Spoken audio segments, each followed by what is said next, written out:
Halo, perkenalkan saya Cornelia Rohulina LG, mahasiswi Universitas Sriwijaya jurusan Ilmu Kesehatan Masyarakat kelas C, angkatan 2020. Pada kesempatan kali ini, saya akan menjelaskan salah satu materi mata kuliah Analisis Risiko Keselamatan dan Kesehatan Lahan Basah dengan dosen pengampu yakni Bu D. Sheila Andarini SKM MSc. Pengertian dari lahan basah. Lahan basah adalah setiap wilayah di mana tanahnya jenuh dengan air, yang terkadang sebagian atau keseluruhannya tergenang oleh air yang dangkal. Genangan tersebut dapat berupa air tawar, air payau, maupun air asin.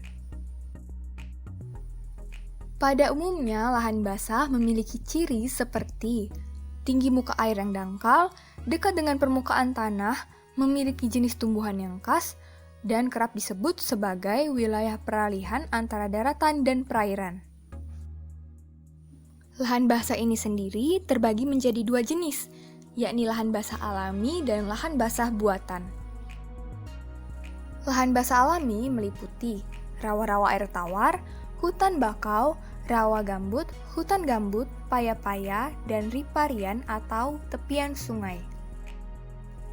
Sedangkan lahan basah buatan meliputi waduk, sawah, saluran irigasi, dan kolam. Pemerintah Indonesia meratifikasi Konvensi Ramsar dengan mengesahkan Keputusan Presiden Nomor 48 Tahun 1991 tentang pengesahan Convention on Wetlands of International Importance especially as Waterfowl Habitat. Konvensi Ramsar ini merupakan konvensi di bawah Perserikatan Bangsa-Bangsa yang diselenggarakan pada tanggal 2 Februari 1971 di Ramsar, Iran. Konvensi Ramsar merupakan perjanjian internasional untuk konservasi dan pemanfaatan lahan basah secara berkelanjutan, di mana setiap negara yang tergabung dalam konvensi ini mendaftarkan sekurang-kurangnya satu kawasan lahan basah di negaranya yang memiliki arti penting secara internasional. Salah satunya Indonesia. Indonesia memiliki 7 kawasan yang ditetapkan sebagai situs Ramsar, yakni Taman Nasional Berbak di Jambi, Danau Sentarum di Kalimantan Barat, Suaka Marga Satwa Pulau Rambut di DKI Jakarta, Taman Nasional Rawa Aupa, Watu Mohai di Sulawesi Tenggara, Taman Nasional Sembilang di Sumatera Selatan, Taman Nasional Wasur di Papua, dan Taman Nasional Tanjung Puting di Kalimantan Tengah.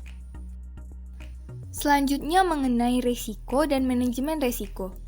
Risiko merupakan sesuatu yang berpeluang untuk terjadinya kematian, kerusakan, atau sakit yang dihasilkan karena bahaya.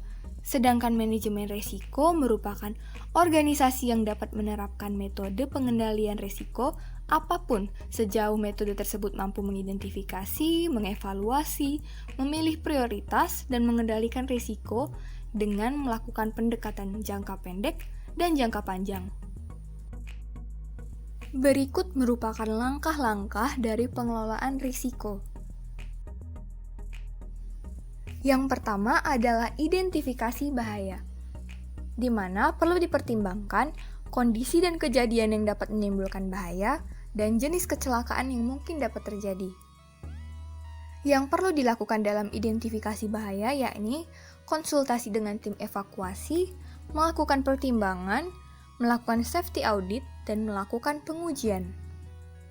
Identifikasi bahayanya juga dapat berupa evaluasi teknis dan keilmuan, analisis rekaman data, mengumpulkan informasi, pemantauan lingkungan dan kesehatan, serta melakukan survei. Yang kedua, yakni menilai risiko dan seleksi prioritas. Ini merupakan proses untuk menentukan prioritas pengendalian terhadap tingkat risiko kecelakaan akibat kerja. Tujuannya, menentukan prioritas untuk tindak lanjut karena tidak semua aspek bahaya potensial dapat ditindaklanjuti. Yang ketiga, yakni menetapkan pengendalian. Ini merupakan perencanaan pengelolaan dan pengendalian kegiatan-kegiatan, produk barang dan jasa yang dapat menimbulkan risiko kecelakaan. Adapun metode pengendalian resiko, yang pertama pengendalian teknis atau rekayasa yang meliputi eliminasi, substitusi, isolasi, ventilasi, hygiene, dan sanitasi. Kedua, pendidikan dan pelatihan. Ketiga, pembangunan kesadaran motivasi. Keempat, evaluasi melalui internal audit. Dan yang terakhir, penegakan hukum. Berikut merupakan hierarki pengendalian risiko. Ini dapat diurutkan dari yang paling atas, yakni menghilangkan, penggantian, engineering atau rekayasa, administrasi, dan yang terakhir, upaya dengan menggunakan alat pelindung diri. Yang keempat, yakni penerapan langkah pengendalian. Tahap-tahap pengendalian yang pertama, mengembangkan prosedur kerja. Tujuannya sebagai alat pengatur dan pengawas terhadap bentuk pengendalian bahaya yang kita pilih. Yang kedua, komunikasi, yakni menginformasikan kepada para pekerja tentang penggunaan alat pengendali bahaya serta alasan penggunaannya. Yang ketiga, menyediakan pelatihan. Ini dimaksudkan agar pekerja dan personil lainnya lebih mengenal alat pengendali yang diterapkan. Dan yang terakhir, pengawasan, yakni memastikan alat pengendali bahaya potensial digunakan secara benar.